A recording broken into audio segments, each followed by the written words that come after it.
Alright folks, I just wrote a wee blog there. I'm sure that you're all dying to know my thoughts for the day, especially the hardline yes voters who have been bombarding me over the last week or so with their frank assessment of just what an absolute disappointing shill of a person I really am. The blog is basically, I decided to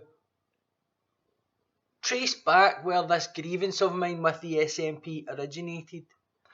I think it probably originated around the time that they began triangulating Conservative voters by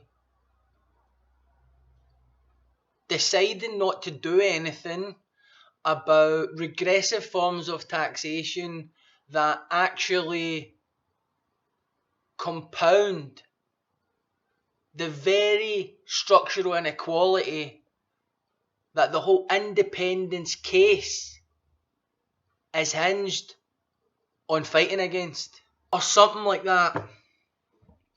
And the thing that frustrated me was not that I didn't understand politically why these were important in terms of balancing the long-term political objective towards independence with the present interests that all need to be weighed up against each other. I understand that politicians have, on any given day, a number of dilemmas, political in nature, that they have to address.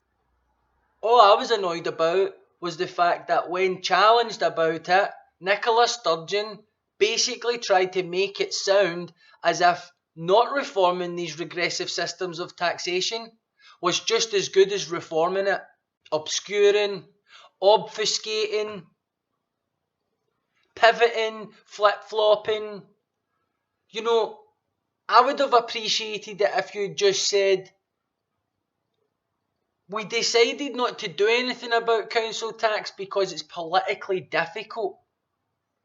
And we realised that our support was not based on that commitment that we made, so that we could actually sideline that commitment because it wasn't fundamental to our political momentum anymore.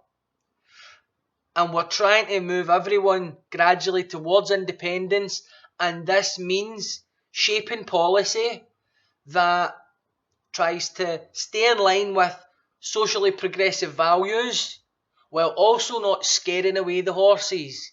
And in case you haven't noticed, people from deprived communities don't turn out to vote.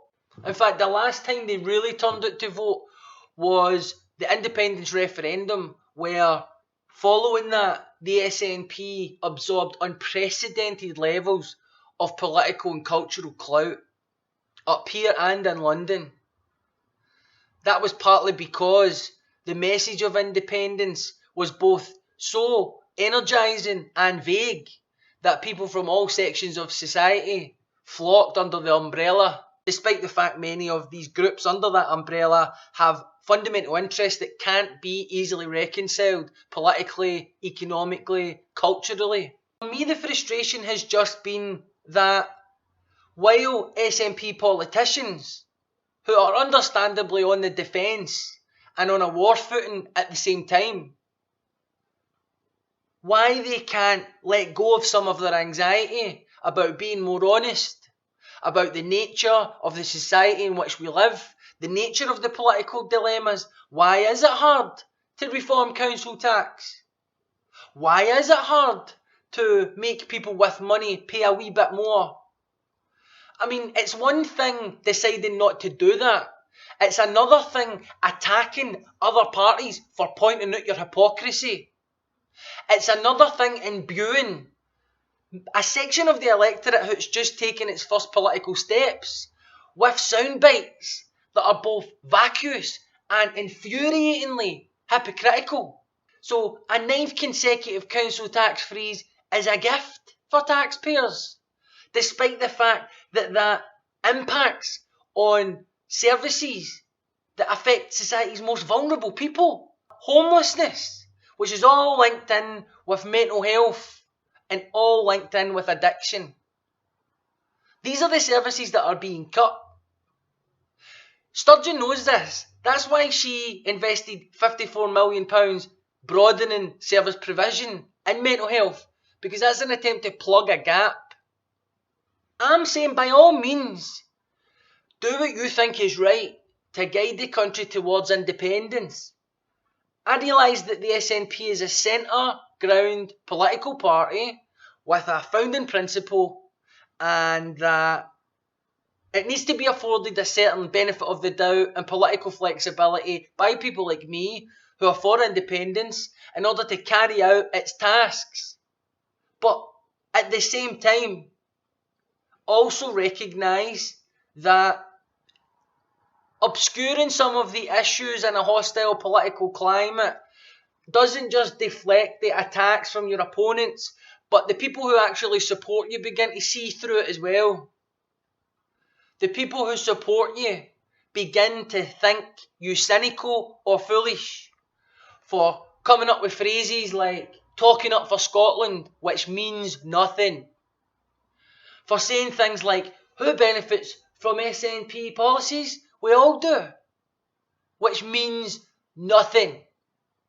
An independent Scotland that can only be achieved based on a strategy where the true nature of reality has to be obscured or spun in some way is not a country worth building at all.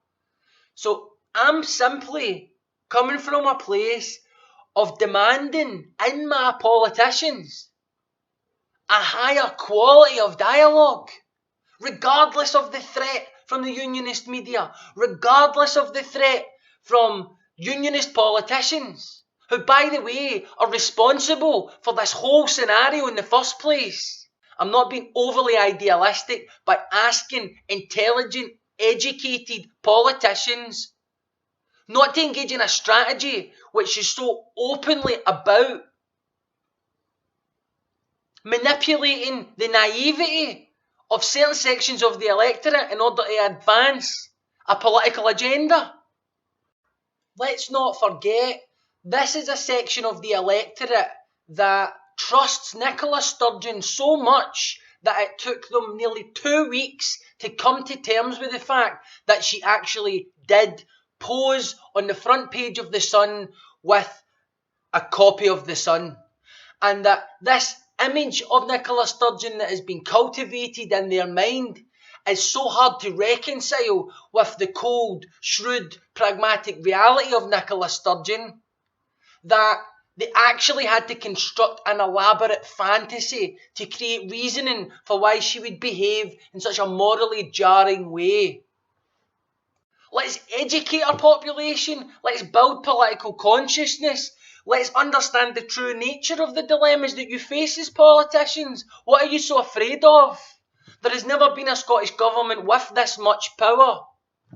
Now is the time to start talking frankly about the kind of country that we live in and the limitations that will be placed on us the minute we decide to go our own way.